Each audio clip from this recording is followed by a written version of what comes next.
7 मई को भारत बड़ा फैसला ले सकता है, यह बड़ी खबर आ रही है। पाकिस्तान पर बहुत बड़े एक्शन के संकेत मिल गए। यह बहुत बड़ी खबर आपको बता रहा हूं, और आज की सबसे बड़ी खबर आपको बता रहा हूं क्योंकि पाकिस्तान पर बहुत बड़े एक्शन के संकेत इसलिए मिल रहे हैं क्योंकि एक तरह से वॉर का, युद्ध का सायरन बज चुका है। इस वक्त की बहुत बड़ी खबर, पाकिस्तान पर एक्शन के बीच देश भर में मॉक ड्रिल होगी। 7 मई को राज्यों को मॉक ड्रिल का निर्देश दे दिया अमित शाह के गृह मंत्रालय ने राज्यों को मॉक ड्रिल करने का निर्देश दिया है। और सबसे बड़ी बात कि 1971 के युद्ध के बाद यह पहली बार होगा कि इस तरह की मॉक ड्रिल हो रही है। आप सोचिए क्यों मैं कह रहा था कि वॉर का सायरन बज गया है क्या? क्योंकि गृह मंत्रालय का कई राज्यों को यह कहना कि बॉस अपने नागरिकों के साथ मॉक ड्रिल कीजिए, यह 1971 के बाद अब हो रहा है। 54 साल के बाद, 1971 में युद्ध के पहले ऐसा ही हुआ था, अब फिर हो रहा है। और इसलिए यह कहा जा रहा है कि बॉस ये सर्जिकल स्ट्राइक और एयर स्ट्राइक पर जाके मामला नहीं रुकेगा, यह मामला बहुत आगे जाने वाला है। ये जो मॉक ड्रिल है यह अपने आप में बड़ा संकेत है कि बड़े एक्शन की तैयारी है। इस मॉक ड्रिल में क्या क्या होगा अब आपको वो भी बताता हूं। सबसे पहले एयर रेड वार्निंग सायरन को चालू किया जाएगा। इस सायरन का मतलब होता है हमले की चेतावनी। मॉक ड्रिल में नागरिकों और छात्रों को सिविल डिफेंस के लिए प्रशिक्षित किया जाएगा, यानी हमले की स्थिति में खुद को कैसे बचाना है या आसपास लोगों को कैसे बचाना है इसकी जानकारी दी जाएगी। इतना ही नहीं, क्रैश ब्लैकआउट की स्थिति में क्या करना है यह भी बताया जाएगा। हमले के दौरान लाइट बंद करने और क्या क्या उपाय करने हैं इसके बारे में बताया जाएगा। महत्वपूर्ण प्रतिष्ठानों को जल्द से जल्द छिपाने की व्यवस्था की जाएगी। प्लांट्स और जरूरी जगहों को दुश्मनों से बचाने के लिए उन्हें कैसे जल्द से जल्द छिपाया जाए यह भी बताया जाएगा। हमले के वक्त इवैक्यूएशन प्लान क्या होगा, लोगों को इसका अपडेट दिया जाएगा और इसके लिए रिहर्सल होगी बाकायदा। और यह बहुत बड़ी बात है कि 1971 के युद्ध के बाद, यानी 54 साल के बाद इस तरह की मॉक ड्रिल भारत में होने जा रही है। पाकिस्तान पहले से ही सदमे में था कि मोदी क्या करने वाले हैं। अब मॉक ड्रिल की खबर बता रही है कि वॉर का सायरन बज चुका है।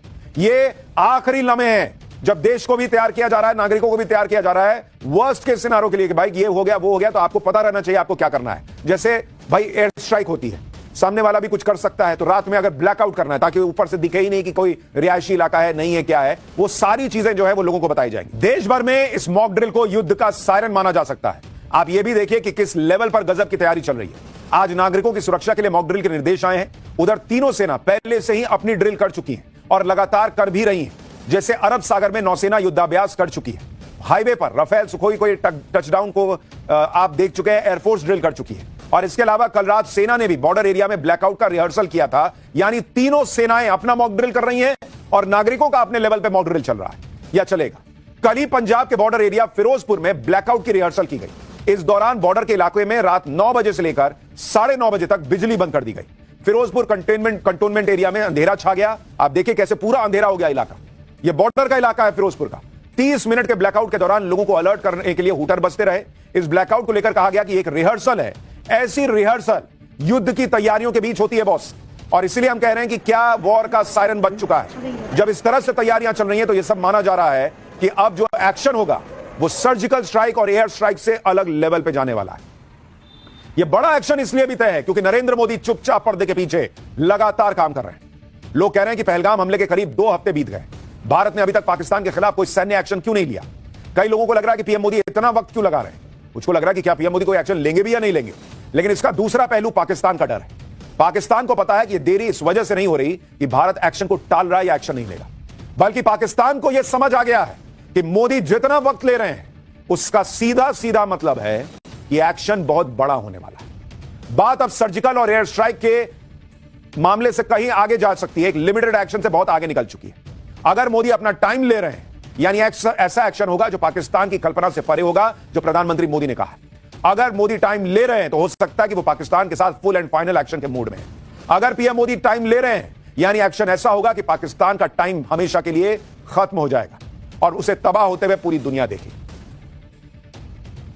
हो सकता है कि पीएम मोदी पाकिस्तान की ऐसी हालत करें कि पाकिस्तान दुनिया के लिए एक मिसाल बन जाए कि जो भारत से उलझेगा उसका अंजाम क्या होगा, जो आतंक को पालेगा उसका अंजाम क्या होगा। यानी कुल मिलाकर पाकिस्तान यही सोच रहा होगा कि मोदी का ज्यादा टाइम लेना ज्यादा बड़ी तबाही की आहट तो नहीं। एक तरह से नरेंद्र मोदी पाकिस्तान को तड़पा तड़पा के मार रहे हैं। भाई उसको नींद नहीं आ रही, उसका बीपी हाई है, कब क्या हो जाए। इधर से उधर जो दौड़ रहा है, सोचिए उसके नागरिकों को कैसे लगता होगा कि हम कैसे 2 कौड़ी के देश में रहते हैं यार। मेरा पीएम इधर से उधर दौड़ रहा है कि कोई बचाओ मोदी से, कोई बचाओ भारत से। यानी नरेंद्र मोदी से लेकर, प्रधानमंत्री नरेंद्र मोदी से लेकर रक्षा मंत्री राजनाथ सिंह तक बार बार खुले मंच से लोगों को कह रहे हैं, देशवासियों को कह रहे हैं कि जो आप चाहते हैं ना वो होकर रहेगा। यह है भारत का कॉन्फिडेंस बॉस, और यही संकेत है कि बहुत बड़ा कुछ हो रहा है जिसकी तैयारी चल रही है। और इस बीच एक और बड़ी खबर आ रही है, पहले आपको वो बता देता हूं।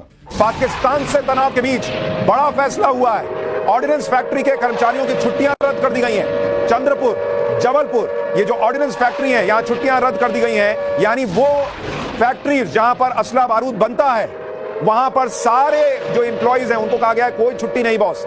ये एक और बड़ा संकेत कि भारत बड़े एक्शन की तैयारी कर रहा है। उसके पास एक बड़ा भंडार तो है ही असला बारूद का, लेकिन जहां फैक्ट्री में यह सब बनता है उसको भी पूरी तरह से तैयार रखा जा रहा है। सारे कर्मचारियों की छुट्टी जो है वो ऑर्डिनेंस फैक्ट्री में बंद कर दी गई है।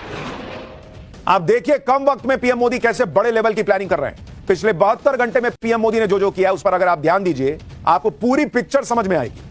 शनिवार को PM Modi navy chief admiral Dinesh के त्रिपाठी से मिले। फिर रविवार को PM Modi air chief marshal AP Singh से मिले। आज पीएम मोदी सुबह सुबह डिफेंस सेक्रेटरी राकेश कुमार सिंह से मिलते हैं और उसके बाद वो सीधे अपने दफ्तर पहुंचते हैं पीएमओ, जहां पर 4 घंटे मैराथन मीटिंग चलती है और वहां पर एनएसए अजीत डोभाल भी थे। ऐसा